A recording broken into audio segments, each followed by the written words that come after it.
Welcome to Gurukul Chandigarh. मैं हूं आपका दोस्त मनीष। तो आज का हम लोग जो सेशन स्टार्ट करने जा रहे हैं ये है हमारा हिस्ट्री का 1000 क्वेश्चंस। सबसे पहले हम लोग मॉडर्न हिस्ट्री कवर करेंगे क्योंकि मैक्सिमम क्वेश्चन मॉडर्न से आते हैं, ठीक है। देन हम लोग मिडियावल हिस्ट्री एंड देन हम लोग एंशिएंट हिस्ट्री कवर अप कर लेंगे। तो इस तरीके से अपने जितने भी क्वेश्चन बनते हैं वो सारे हम लोग डिस्कस कर लेंगे। तो स्टार्ट करते हैं। देखिए ये भी हमारे पास चैप्टर वाइज पूरा का पूरा कंसेप्ट रहेगा, ठीक है। इसको अच्छे से समझ के चलना, क्या क्या क्वेश्चन बनते हैं वो सारा आप लोग देख लेना। तो शुरू करते हैं। जैसे गांधी, फर्स्ट क्वेश्चन है हमारे पास, Gandhi Irwin pact was signed on 15 March. तो कौन आंसर क्या है? 15 मार्च कौन सी तारीख को? तो आंसर है 1931 को। तो देखिए गांधी इरविन पैक्ट क्या था? गांधी इरविन पैक्ट साइंड किस किस के बीच में हुआ था? Mahatma Gandhi and the viceroy of India, उस टाइम पे कौन थे? Lord Irwin. और किस तारीख को हुआ था? 5 मार्च 1931 को। गांधी इरविन पैक्ट का क्या था कि कांग्रेस क्या है पार्टिसिपेट करेगी राउंड टेबल कॉन्फ्रेंस में। कांग्रेस क्या है सिविल डिसोबीडियंस को क्या करेगी? डिसकंटिन्यू करेगी। गवर्नमेंट क्या है जितने भी ऑर्डिनेंस पास हुए हैं जो कांग्रेस को दबाने के लिए उन सबको वापस लेगी, ठीक है। और गवर्नमेंट क्या है जितने भी प्रोसिक्यूशन थी रिलेटेड टू, ठीक है, ऑफेंसेस जो कि नॉन वायलेंट है उन सबको क्या करेगी? विड्रॉ करेगी। गवर्नमेंट रिलीज और persons undergoing sentence of the imprisonment for their activities in civil disobedience के दौरान जो भी एक्टिविटीज के दौरान पकड़े गए थे लोग उन सबको रिहा करेगी। तो ये था गांधी इरविन पैक्ट के अंदर, ठीक है। नेक्स्ट क्वेश्चन है हमारे पास, The famous resolution on non-cooperation under the inspiration of Mahatma Gandhi was adopted in a special session of the Congress held at Calcutta in, तो आंसर है इन सितंबर 1920। तो देखिए क्या था हमारे पास, जैसे कि हम लोगों ने देखा नॉन कॉपरेशन जो रेजोल्यूशन पास हुआ था किसके इंस्पिरेशन के अंडर? महात्मा गांधी। वो कब अडॉप्टेड किया गया था? कांग्रेस के द्वारा कलकत्ता में अडॉप्टेड किया गया था सितंबर 1920 के दौरान। Congress held a special session in Calcutta in September 1920 under the presidentship of Lala Lajpat Rai की प्रेसिडेंटशिप के अंडर ये सेशन कंडक्ट किया गया था। इसका मेन मकसद ये था ताकि नॉन कॉपरेशन मूवमेंट रेजोल्यूशन को पास किया जाए, ठीक है। महात्मा गांधी जी ने ये भी देखा प्रेडिक्ट कर लिया था गलत तरीके से कि भाई नॉन कॉपरेशन मूवमेंट से क्या होगा कि हम लोग एक साल के अंदर अंदर, अगर ये नॉन कॉपरेशन मूवमेंट अगर सक्सेसफुल होता है तो एक साल के अंदर अंदर हम लोगों को स्वराज मिल जाएगा। नेक्स्ट है हमारे पास, the Swaraj party was organised by, first है जैसे Lala Lajpat Rai, Firoz Shah, Sarojini Naidu, Annie Besant, C R Das, Motilal Nehru. तो आंसर है हमारे पास C R Das and Motilal Nehru. तो देखिए स्वराज पार्टी क्या थी? एक इंडियन पॉलिटिकल पार्टी थी जो एस्टैब्लिश कब की गई थी? लेट 1920 एंड 1923 में, ठीक है। किसके by members of the Indian National Congress के द्वारा, जहां जो कौन से थे हमारे पास? Motilal Nehru and C R Das है, ठीक है। ये वो प्रो चेंजर्स थे जिन्होंने इलेक्शन भी लड़े थे, ठीक है। और इवन कुछ कैंडिडेट्स क्या थे स्वराज पार्टी के, इलेक्टेड भी हो गए थे central legislative assembly and provincial legislative council में। कब? 1923 के इलेक्शंस के दौरान, जहां पे उन्होंने कुछ गवर्नमेंट की जो अनजस्ट पॉलिसी थी उसके अगेंस्ट उन्होंने अपोज भी किया था। In which session did Congress declare complete independence Purna Swaraj as it's गोल? तो आंसर है हमारे पास लाहौर सेशन इन 1929। तो देखिए पूर्ण स्वराज डिक्लेरेशन यानी कि पूरी तरह से संपूर्ण राज्य, ठीक है, self complete self rule independent of British Empire किसके द्वारा प्रोमulgate किया गया था? इंडियन नेशनल कांग्रेस के द्वारा। कब? 19 दिसंबर 1929 को। कहाँ पे? लाहौर सेशन के दौरान। और 26 जनवरी 1930 को डिक्लेयर कर दिया गया था क्या? पूर्ण स्वराज दिवस के रूप में। एट दिस सेशन, इस सेशन के दौरान यह भी डिसाइड किया गया था कि राउंड टेबल कॉन्फ्रेंस को बाइकआउट किया जाएगा और सिविल डिसोबीडियंस को लॉन्च किया जाएगा। When was the first Independence Day unofficially celebrated before independence? तो वो कौन सा था जब पूर्ण स्वराज दिवस मनाया गया था? 26 जनवरी 1930 को। तो पूर्ण स्वराज डिक्लेरेशन, जैसे कि मैंने बताया पूर्ण स्वराज के बारे में, वॉज प्रोमulgated कब किसके द्वारा? इंडियन नेशनल कांग्रेस के द्वारा 1929 में। कहाँ पे? लाहौर सेशन के दौरान। और 26 जनवरी 1930 को अनऑफिशियली सेलिब्रेट किया था इंडिपेंडेंस डे। और इस यहाँ तक कि फ्लैग ऑफ इंडिया भी होस्ट कर दिया गया था, लहरा दिया गया था कुछ कांग्रेस वॉलंटियर, नेशनलिस्ट और पब्लिक के द्वारा। Who was the British prime minister who convent the first round table conference in London? तो चर्चिल, रैमसे मैकडोनल्ड। तो आंसर है Ramsay McDonald. The first round table conference बुलाई किसकी द्वारा से गई थी? लेबर गवर्नमेंट प्राइम मिनिस्टर कौन था? रैमसे मैकडोनल्ड के द्वारा। From 12 November 1930 to 19 January 1931 in London. कुछ कांग्रेस और मोस्ट बिजनेस लीडर्स ने उसका बायकॉट भी किया था और Muslim League, Hindu Mahasabha, liberals and princes ने भी इसको अटेंड किया था। इसके राउंड टेबल कॉन्फ्रेंस जो फर्स्ट राउंड टेबल कॉन्फ्रेंस थे इसके कुछ आउटकम्स कुछ ज़्यादा निकले नहीं थे। और लेकिन ब्रिटिश गवर्नमेंट को ये रियलाइज़ हो गया था कि भाई इंडियन नेशनल कांग्रेस की ज़रूरत है अगर हम लोगों को कॉन्स्टिट्यूशनल गवर्नमेंट ऑफ इंडिया का फ्यूचर बनाना है। तो who among the following didn't attend the first round table conference? तो किसने नहीं अटेंड करी थी? M K Gandhi. First round table conference जैसे कि मैंने बताया कि labour government prime minister Ramsay MacDonald ने बुलाई थी, ठीक है। कांग्रेस एंड ज़्यादातर मोस्ट बिजनेस लीडर्स ने इसका बाइकआउट किया था। Muslim League, Hindu Sabha and liberals and princes ने अटेंड की थी।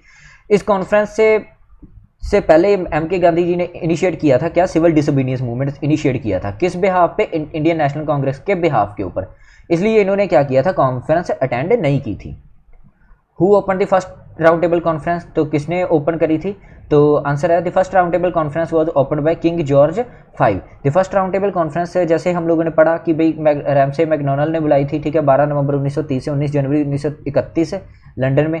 The round table conference officially inaugurated किसके द्वारा की गई थी, majesty George V on 12 November 1930 in royal gallery house of lords at London. तो इस चीज़ को याद रखना। तो बाकी सारा वही था, किन किन लोगों ने क्या क्या नतीजे निकले इसकी PDF मैं नीचे आप लोगों को प्रोवाइड करवा दूंगा, आप अच्छे से इसको डाउनलोड कर लेना ताकि आपके नोट्स भी साथ साथ तैयार रहें। The historic fast was by Gandhi came to an end as a result of the Poona pact. Answer है पूना पैक्ट। पूना पैक्ट एक एग्रीमेंट हुआ था doctor BR Ambedkar and Mahatma Gandhi, जो कि साइन किया गया था 24 सितंबर 1932 at Yerwada central jail in Poona, ताकि महात्मा गांधी जी का जो फास्ट था उसको तोड़ा जाए। पूना पैक्ट की वजह से एक कम्युनल अवार्ड ग्रांटेड किया गया था 1932 में, किसके द्वारा, ब्रिटिश गवर्नमेंट के द्वारा। महात्मा गांधी क्या थे, ऑब्जेक्ट कर रहे थे, जो भी सेपरेट इलेक्टोरेट्स बनाने के लिए बात की जा रही थी शेड्यूल कास्ट के लिए, उसके अगेंस्ट थे। My strongest bulwark is gone limited Gandhi ji on the death of, किसकी मौत पे उन्होंने कहा था my strongest bulwark is gone, तो आंसर है D, Bal Gangadhar Tilak. When was the first round table conference held, तो आंसर है हमारे पास 1930 में, रैमसे मैकडोनाल्ड के द्वारा in London. Mahatma Gandhi participated in the second round table conference after signing the Gandhi Irwin pact of the March 1931, refusing to hold direct talks with the Muslim League being permitted by the Congress। तो answer क्या है हमारे पास, signing the Gandhi Irwin pact of March 1931। तो जैसे कि पहले भी हम लोगों ने डिस्कस किया था, गांधी इरविन पैक्ट क्या था हमारे पास, ठीक है। तो सेकंड राउंड टेबल कॉन्फ्रेंस से महात्मा गांधी ने पार्टिसिपेट कब करी थी, गांधी इरविन पैक्ट के बाद ही जब साइंड हो गया था, और एग्रीमेंट साइंड कब हुआ था, 5 मार्च 1931 को, Lord Irwin and Mahatma Gandhi के बीच में। In 1930 Mahatma Gandhi started the civil disobedience movement from, कहाँ से, साबरमती। तो आंसर है Sabarmati. Gandhi inaugurated the civil disobedience movement by conducting the historic Dandi march, salt march, starting from Sabarmati Ashram to Dandi, where he went on to break the salt law imposed by the British government. Idea of incorporating safeguards in the Indian Constitution was inspired by the, तो किसके द्वारा inspired किया गया था, vision of Simon commission. Who founded the All India Harijan Samaj in 1932, तो answer है हमारे पास सी, Mahatma Gandhi. Harijan Sevak Sangh was non profit organisation थी, जो फाउंडेड किसके द्वारा की गई थी, महात्मा गांधी के द्वारा इन 1932। किस पर्पस के लिए, to eradicate untouchability in India, छुआछूत को खत्म करने के लिए, ठीक है। It was born out of the historic Poona pact between Mahatma Gandhi and Baba Saheb Ambedkar. Mahatma Gandhi objected to the provision of the separate electorate for the schedule caste granted in the communal award of 1932। To which personality Gandhi ji gave the title Deen Bandhu, तो दीन बंधु किसके लिए था, CF Andrews के लिए। Which of the following leader died as a result of injuries sustained during a protest demonstration against the Simon commission, तो कौन थे, लाला लाजपत राय, जिनके जब लाठीचार्ज हुआ उस दौरान उनको चोटें लगी, जिसकी वजह से उनकी मौत हो गई थी। लाला लाजपत राय कब हुए थे, died on 17 November 1928 after suffering grievous injuries during the lathi charge carried out by the police. तो क्या था कि लाला लाजपत राय जी ने लाहौर में, जब साइमन कमीशन विजिट करी थी लाहौर में, कब, 30 अक्टूबर 1928 को, तो लाला लाजपत राय जी ने एक प्रोटेस्ट स्टार्ट किया था जो कि नॉन वायलेंट मार्च था, और पुलिस ने इसको क्या किया, बड़े ही वायलेंट तरीके से इसका रिस्पॉन्ड किया, जिस वजह से उनको काफ़ी चोटें लगी और लाला लाजपत राय की मृत्यु हो गई। The protesters the commission didn't include a single Indian as its member, क्योंकि जो कमीशन तैयार करी गई थी उसमें एक भी भारतीय नागरिक नहीं था। हु गेव द स्लोगन इनकलाब जिंदाबाद, तो आंसर है, देखिए यहाँ पे अगर आंसर मार्क करना हो तो भगत सिंह का आंसर है, लेकिन जो फेमस स्लोगन इनकलाब था, यानी कि लॉन्ग लिव रेवोल्यूशन, वो किसके द्वारा था, हसरत मोहनी के द्वारा दिया गया था। This slogan was also used by Bhagat Singh, जो कि भगत सिंह द्वारा बाद में यूज़ किया गया था जब सेंट्रल असेंबली इन दिल्ली में उन्होंने बम भी गिराए थे। It became one of the rallying cries of the Indian independence movement. Who said that exploitative nature of the British rule was breeding India wide? Tilak, Dadabhai Naoroji, Hume, Annie Besant? तो answer है दादाबाई नौरोजी। तो 1867 दादाबाई नौरोजी एक पहले थे जिन्होंने क्या रखा था, ड्रेन ऑफ वेल्थ थ्योरी आगे रखी थी। और ये जो उन्होंने स्टेट कहाँ किया था, और उन्होंने ये बताया था कि British was completely draining India की, जो अंग्रेज गोरे लोग हैं, अंग्रेज हैं, वो भारत को पूरी तरह से ड्रेन करी जा रहे हैं, यहाँ का पैसा सारा बाहर जा रहा है। उन्होंने अपनी थ्योरी, ये जो ड्रेन ऑफ वेल्थ थ्योरी कहाँ अपनी एक किताब में मेंशन करी थी जिसका नाम था poverty and un British rule in India. He put forward the idea that Britain has was draining the and bleeding India, that too for nothing. India for India ना was the political message of, तो हमारे पास answer है C, Swami Dayanand. Which of the following was the newspaper of Annie Besant? तो answer है New India.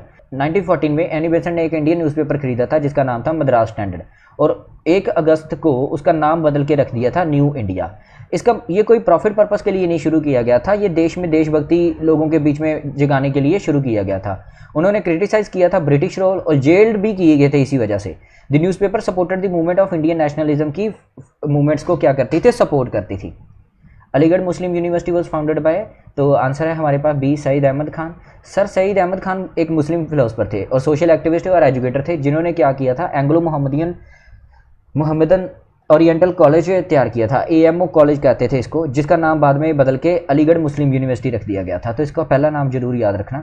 He considered competence in English and western sciences necessary skills for maintaining Muslim political influence. तो उनका मानना था कि अंग्रेजी भाषा और वेस्टर्न साइंसेस की बहुत ज़रूरत है अगर हम लोगों को मुस्लिम पॉलिटिकल इन्फ्लुएंस बनाए रखना है। तो the university is open to everyone irrespective of caste, creed, religion और जेंडर। नेक्स्ट है हमारे पास Swaraj is my birthright. तो स्वराज इज़ बर्थ राइट किसने कहा था, तिलक, ठीक है। Next, it is not reform but reform, Balchandra Pal, ठीक है।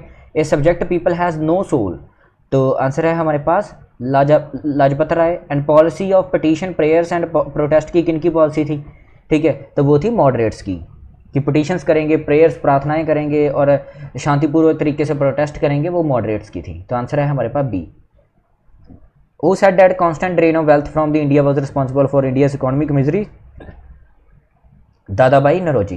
Dadabhai Naoroji was the first man to say that internal factors were not the reason of the poverty in India, but poverty was caused by the colonial rule that was draining the wealth and prosperity of India. Dadabhai Naoroji mentioned the concept of drain of wealth from India during the British rule in his book Poverty and Un-British Rule, ठीक है। तो drain theory Dadabhai Naoroji ने रखी थी, ठीक है। उन्होंने एक एस्टिमेट भी लगाया था कि अराउंड 8 मिलियन रुपीज़ अभी तक ड्रेन हो चुके हैं, ठीक है, बाहर जा चुके हैं। और उन्होंने ये भी ऑब्जर्व किया था कि ये ड्रेनिंग में क्या क्या आता है, remittance by the European officials, expenditure जो इंग्लैंड के खर्चे हैं, पेंशनें, सैलरी जो पेड की जाती है इंग्लैंड में, वो सारी कहाँ से जा रही, भारत से जा रही हैं। As per the act of 1990 which of the following statement was not correct, तो आंसर है हमारे पास डी ऑप्शन, ठीक है। The salary of the secretary of the state for the India was not to be paid by parliament, तो ठीक है, तो ये किसके द्वारा पेड की जा रही थी, ब्रिटिश एक्सचेकर, ठीक है, ये आप अच्छे से समझ लेना इसको। As per the act of 1990 which of the following was not a transferred subject. देखिए अब हम लोग बात करें सब्जेक्ट्स की, ठीक है। Government of India act 19 was passed on the basis और recommendation of the Montford reforms के बेसिस रिकमेंडेशन पे पास किया गया था, ठीक है। इन्होंने इंट्रोड्यूस किया था प्रोविंशियल गवर्नमेंट हायरार्की। सब्जेक्ट्स कौन कौन से डिवाइडेड कर दिए थे, 2 लिस्ट में। एक तो था हमारे पास रिजर्व, जिसमें क्या क्या आता था, लॉ एंड ऑर्डर आ गया हमारे पास, फाइनेंस आ गया, land revenue, irrigation. Transferred subjects की बात करें तो वहाँ पे क्या आता था हमारे पास, education, health, local government, industry, agriculture, exercise. तो ये सारे किस में आ रहे थे हमारे पास, ट्रांसफर्ड में। तो आंसर है हमारे पास लैंड रेवेन्यू हमारे पास ट्रांसफर्ड में नहीं आता, वो कौन सी लिस्ट में आता है हमारे पास, रिजर्व लिस्ट में।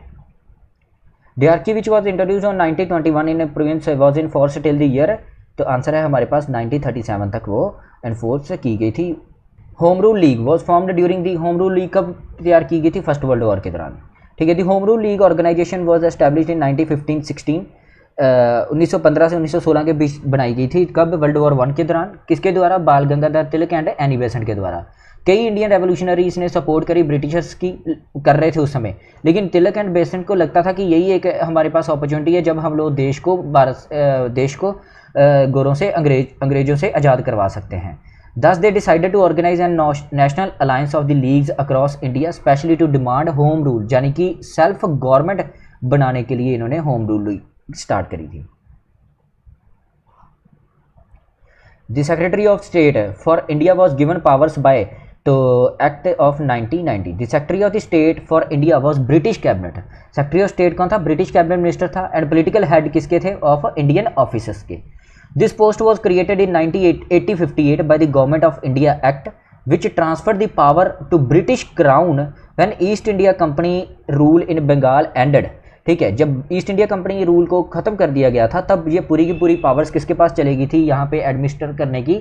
तो वो किसके पास थी? ब्रिटिश क्राउन के पास थी। ठीक है, and India was brought under the direct administration of the government in London which mark the beginning of the, और जहाँ से कॉलोनियल पीरियड स्टार्ट होता है अंडर ब्रिटिश एम्पायर के दौरान। नेक्स्ट है of which of the following who was not the leader of the extremist. तो कौन नहीं था लीडर एक्सट्रीमिस्ट का? तो आंसर है ह्यूमे। लोकमान्य तिलक, अरबिंदो घोष एंड लाला लाजपत राय कौन? ये थे हमारे पास एक्सट्रीमिस्ट के। कांग्रेस स्प्लिट दो पार्ट्स में डिवाइड हो चुकी थी, एक थे मॉडरेट एक एक्सट्रीमिस्ट थे। कब? 1907 में at Surat session of the Congress है। ठीक है, मॉडरेट्स का मेन मकसद ये होता था कि एडमिनिस्ट्रेटिव एंड कॉन्स्टिट्यूशनल रिफॉर्म्स किए जाएं। ठीक है, लेकिन एक्सट्रीमिस्ट को एक ही शब्द आता था, वो मतलब था एक ही शब्द का मतलब था, वो था स्वराज। और वो कहाँ पे था उस टाइम पे? यूनाइटेड किंगडम, वहाँ से वापस लेके आना स्वराज को। सम ऑफ द एक्सट्रीमिस्ट लीडर कौन थे? बाल गंगाधर तिलक, बिपिन चंद्र पाल, लाला लाजपत राय और बिंदु घोष। एओह्यूम जो था एक्सट्रीमिस्ट ग्रुप में नहीं आता था, वो एक मॉडरेट था। कब? फर्स्ट फेज 1905 तक। Satyagraha Sabha was formed by Gandhi ji at Bombay. Gandhiji didn't believe that existing institution could handle such a noble weapon, so a separate institution named Satyagraha Sabha was formed. Its headquarters were in Bombay. Gandhi ji first experiment satyagraha कब पूरा हुआ था? 1917 में। कहाँ पे? चंपारण इन बिहार, जहाँ पे कुछ इंडिगो कल्टीवेटर्स थे चंपारण के, जिनको एक्सप्लॉइट किया जा रहा था किनके द्वारा? यूरोपियन प्लांटर्स के द्वारा। और वो बाउंड थे लॉ के द्वारा ताकि वो सिर्फ ग्रो कर सकते थे क्या? इंडिगो। और कहाँ बेचना था उनको? ब्रिटिश प्लांटर्स को बेचना था। और जो प्राइस थी, जो कीमत थी, वो भी किसके द्वारा फिक्स की जाती थी? ब्रिटिश प्लांटर्स के द्वारा ही फिक्स की जाती थी। गांधी जी ने सत्याग्रह करके वहाँ पे इस एक्सप्लॉइटेशन को ख़त्म किया और जो भी उनका जस्टिस बनता था इन किसानों के लिए वो पूरा दिलवाया उनको। Gandhi ji called for an all India hartal to protest against Rowlatt act on 6 April. तो कौन सा था हमारे पास? 1919। Bagh at Jallianwala Bagh meeting dash order the troops to open fire. तो किसने ओपन फायर करवाया था? डायर ने। तो जलियांवाला बाग में देखते हैं कि incident in which British troops fired on large crowd of unarmoured Indians in Amritsar, killing several 100 people and wounding many hundreds more. On 13 अप्रैल 1919 को हजारों लोग इकट्ठे हुए थे जलियांवाला बाग में अमृतसर में, और जनरल रेजिनाल्ड डायर ने क्या किया? अपने आर्म्ड ट्रूप्स के साथ उनके ऊपर अंधाधुंध फायरिंग करनी स्टार्ट कर दी थी। Inquiry committee on Jallianwala Bagh incident was headed by the Hunter. तो देखिए उसके बाद एक हंटर कमीशन तैयार करी गई थी, हंटर कमेटी, ताकि जलियांवाला बाग इंसिडेंट को इन्वेस्टिगेट कर पाएँ। 7 member committee headed by the Lord Hunter, senator of the college of justice in Scotland के द्वारा एक 7 मेंबर कमेटी तैयार करी गई थी। इसका मेन पर्पस ये था कि जितने भी डिस्टर्बेंसेस हुई हैं बॉम्बे, दिल्ली एंड पंजाब में, उन सबको इन्वेस्टिगेट करना। Dyer was dash by the government of India, sentence to death या लाइफ या रिवार्डेड विद ऑनर या रिलीव्ड, तो उसको अपनी सर्विसेज से रिलीव्ड कर दिया गया था। The government of India ordered N investigation of incident, जो कि हम लोगों को पता हंटर कमीशन के बाद 1920 में डायर को उसके पद से हटा दिया गया था और ऑर्डर्ड हिम। नेक्स्ट है Khilafat movement was organise to protest against the injustice done to Turkey. तो आंसर है हमारे पास Turkey. The special Congress session held in 1920 at Calcutta was presided over by the Lala Lajpat Rai, जो हम लोगों ने पहले भी पढ़ा था। The Congress held a special session in Calcutta in September 1920 under the presidentship of the Lala Lajpat Rai. It met to pass the resolution of the non cooperation movement. Mahatma Gandhi wrongly predicted that if the non-cooperation movement gets successfully, Swaraj could be attained in 1 year. Of the following, who didn't oppose the non-cooperation resolution? जिसने oppose नहीं किया था, तो answer है Nehru. Non-cooperation movement was withdrawn because of the Chauri Chaura incident 1922. The town was site of the Chauri Chaura incident in which the police shot and killed several demonstrators who were participating in the non-cooperation movement, and police station was set on fire by the protester, resulting in the death of the 23 policemen. Although ये चौरी चौरा अब Gorakhpur UP में है इस time पे। Although he has stopped the national revolt single handedly on 10 March 1922, Gandhi was arrested. Motilal Nehru and Chittaranjan Das formed the Swaraj party rejecting Gandhi. हम ये थे हमारे कुछ इंपॉर्टेंट क्वेश्चंस। ठीक है। इसके PDF आप नीचे डाउनलोड कर लीजिए। इसी तरीके से हम लोग आगे और भी क्वेश्चंस लेके आएंगे और उनको डिस्कस करते रहेंगे हिस्ट्री के रिलेटेड, जो भी हमारे मॉडर्न हिस्ट्री के रिलेटेड क्वेश्चंस बनते हैं। तो लाइक करके एंड कमेंट करके बताना आपको वीडियो कैसी लगी। Thank you so much.